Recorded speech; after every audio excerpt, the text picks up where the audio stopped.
I was reapplying for my work visa in the immigration office. I was doing everything completely legally. I came to the US legally 11 and a half years ago. I was granted asylum. Then I got a notice to appear in one of ICE's offices in June for what they called a routine check-in. We went to Cancun for vacation with my family. When we came back, got on the plane, they pulled me aside. I didn't understand why. They said, you need to reapply through the consulate and we need to send you back to Canada. And in my head, I thought that meant, okay, I'm just getting on a plane and going home. I was never concerned. I had a green card. I traveled multiple times before out of the country. I was sitting there looking for flights to go home and I was taken. They were like, we have to detain you. I was under arrest. With no explanation. It felt like I had been kidnapped. You're kidnapping me. They said they are detaining and deporting people who are here illegally and criminals. I was never in the country illegally. I did not come here illegally. It was legal from day one.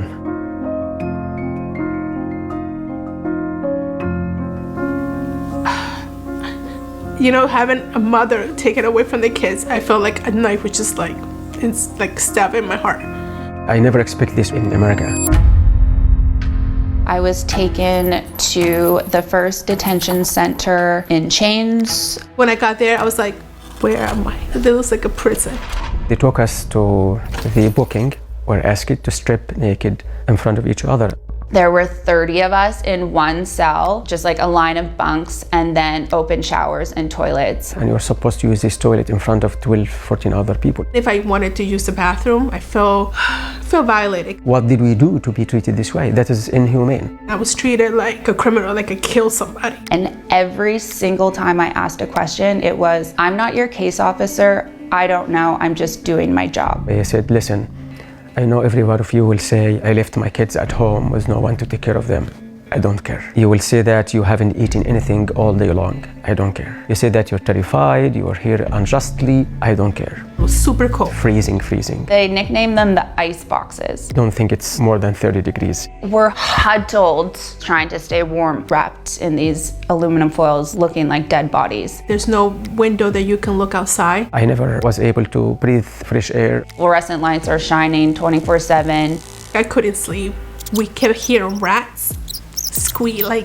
Oh. One of the girls had her period and there was blood everywhere. They knew I was in a menstrual cycle, but was not offered to shower for 5 days. This nurse comes in and she's like, pregnancy test. She made us pee in front of each other into these Dixie cups. We're all just standing there in a circle, holding our open urine, and she's plopping these pregnancy tests in and then being like, okay, you guys are gonna check it back in the toilet. The food was horrible. It was disgusting. I ended up getting very sick. I lost a lot of my weight, 20 pounds. My body was really starting to shut down. I felt like, oh my goodness, am I gonna die here? I worked as a journalist in Egypt and I was persecuted and detained and tortured. My experience at the Butler County Jail was more traumatizing than my detention in Egypt. I got woken up in the middle of the night and they're like, Jasmine, you're leaving. I jumped up, I'm like, I'm going home. And they're like, we're being transferred. She said, we're gonna transfer you to Maine. I was like, Maine? You're going to Arizona. I'm like, why am I going to Arizona? I begged every single guard for help. Can you please tell anyone, your supervisor, that I would love to pay for my flight home? Just get me out of here. ICE issued a statement saying I was detained for not having legal documentation to be in the US. I do not support anyone being in a country illegally. I had all my paperwork. I was in the immigration office. I was never in the country illegally. Since a green card is a privilege, not a right, and under our nation laws, our government has the authority to revoke a green card if a law is broken and abused. In my early 20s, I was young. I was in college. I got in trouble for possession of marijuana. I was pardoned. It was dismissed. It's been years and I have renewed my green card twice. Never had an issue with immigration. USCIS obtained evidence that indicated you provided material support to a Tier 3 terrorist organization. I volunteered with a nonprofit that took care of orphans and poor and sick people in Egypt. So basically, they tried to link this nonprofit, which is the most reputable, respected nonprofit, to a tier 3 undesignated terrorist organization. This is how they framed it. I don't feel like this was a mistake. I feel like this was on purpose. That is not a rare case. This is systematic. They are just grabbing anyone that they can. They're trying to find ways to deport as many people, even if these people were here legally. Not knowing what's gonna happen to me, I feel like that was the worst. Because I wanted just to call my husband. I wanted to hear my kids, and my kids are okay, you know? During the time that I was there, it was also my daughter's birthday. I feel like they took that away from me. I was scared they were gonna forget me.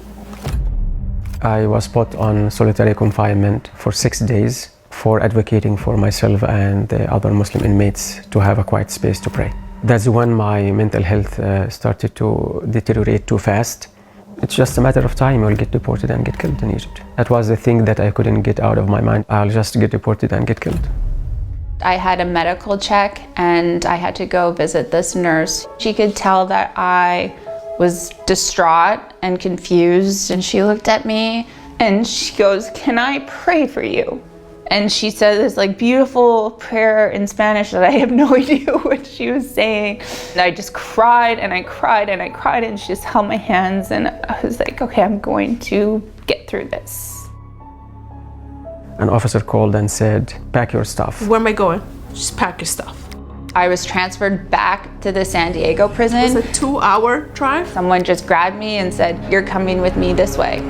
She's like, "Yeah, uncuff. She's being released today." My eyes just like, what?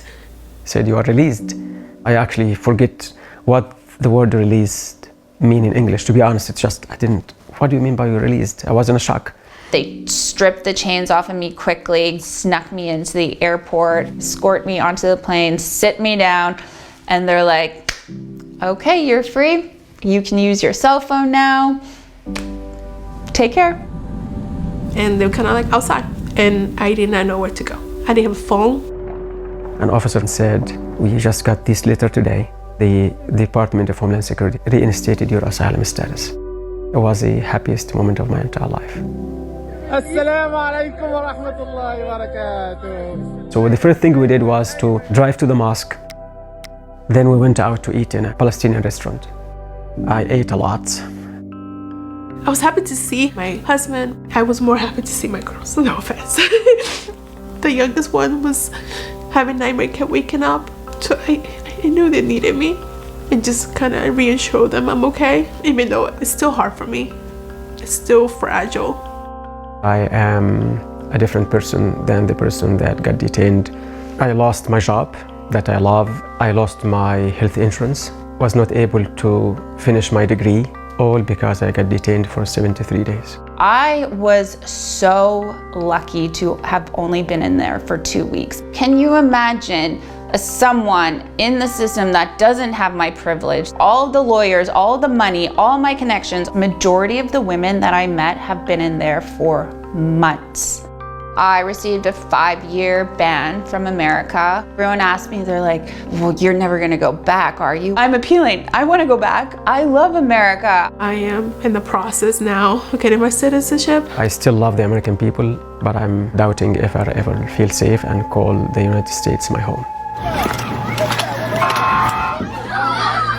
I don't think this government will stop. Your government is funding a system that doesn't follow any rules. Immigrants will be the first target. After that, they will target any opposition. Violating due process this time means they will violate it again and again and again.